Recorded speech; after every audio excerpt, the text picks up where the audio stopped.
ಇದು big boss ಮನೆ ಮಾತ್ರವಲ್ಲ, ನಮ್ಮ ಕನ್ನಡಿಗರ ಹೆಮ್ಮೆ.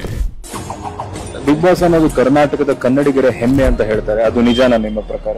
ನಿಜ ಸರ್, ನಿಜ ಸರ್, 100% ಹೆಮ್ಮೆನೆ. ನಾವು ಟಿವಿಯಲ್ಲಿ ನ್ಯೂಸ್ ಅಲ್ಲಿ ನೋಡಿದಾಗ ವಿ ವಾಸ್ ಶಾಕ್ಡ್, ಮತ್ತೆ ಬಿಗ್ ಬಾಸ್ ಬರುತ್ತಾ ಇಲ್ವಾ ಅಂತ. ಎಲ್ರನ್ನೂ ಆಚೆ ಹಾಕ್ಬಿಟ್ಟಿದ್ದಾರೆ, ಅದೇ ಬೇಜಾರು. ಏನಕ್ಕೆ ಸ್ಟಾಪ್ ಆಯ್ತು ಅಂತ ಎಲ್ಲರಿಗೂ ಒಂಥರ ಕನ್ಫ್ಯೂಸ್ ಆಯ್ತು. ಬಿಗ್ ಬಾಸ್ ಮತ್ತೆ ಮೊದಲಿನಂತೆ ಯಾವುದೇ ರೀತಿ ತೊಂದರೆ ಆಗಿದೆ ಬಿಗ್ ಬಾಸ್ ನಡಿವೆ ಅಂತ ಚೌಡೇಶ್ವರಿ ತುಂಬಾ ಕೇಳ್ಕೊಂತ ಇದ್ದೀನಿ.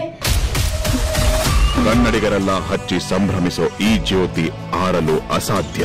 ಈಗ ವಾಪಸ್ ಬಂತಲ್ಲ, ಎಷ್ಟು ಖುಷಿ ಆಯ್ತು ನಿಮ್ಗೆ? 100% ಖುಷಿ ಆಗಿದೆ ಸರ್. ವಾಪಸ್ ಬಂದ್ರೆ ಬಹಳ ಒಳ್ಳೆ ಖುಷಿ ಹೌದಾ? ಆಯ್ತು, ಚೆನ್ನಾಗಿ ಆಡ್ಲಿ ಎಲ್ಲರೂ. ಈಗ ಸುದೀಪ್ ಸರ್ ಎಷ್ಟು ಇಂಪಾರ್ಟೆಂಟ್ ಆಗ್ತಾರೆ? ಸುದೀಪ್ ಸರ್ ಏನಕ್ಕೆ ಇಷ್ಟ? ಬಿಗ್ ಸರ್ ಇಲ್ಲ ಅಂದ್ರೆ ಬಿಗ್ ಬಾಸ್ ಇಲ್ಲ. ಅವ್ರಿಲ್ಲ ಅಂದ್ರೆ ಯಾವ್ದೇ ಕಾರಣಕ್ಕೂ ಶೋ ನಡೆಯಲ್ಲ ಸರ್. ನಾನು ಹೇಳ್ತೀನಿ ಸುದೀಪ್ ಸರ್ ಇದ್ರೇನೆ ಅದಕ್ಕೆ ಒಂಥರ ಗತ್ತಿದ್ದಂಗೆ. ಸುದೀಪ್ ಸರ್ ನೀವೇ best. Love you Sudeep sir. Love you Sudeep sir. Love you big boss. Big Boss, Big Boss.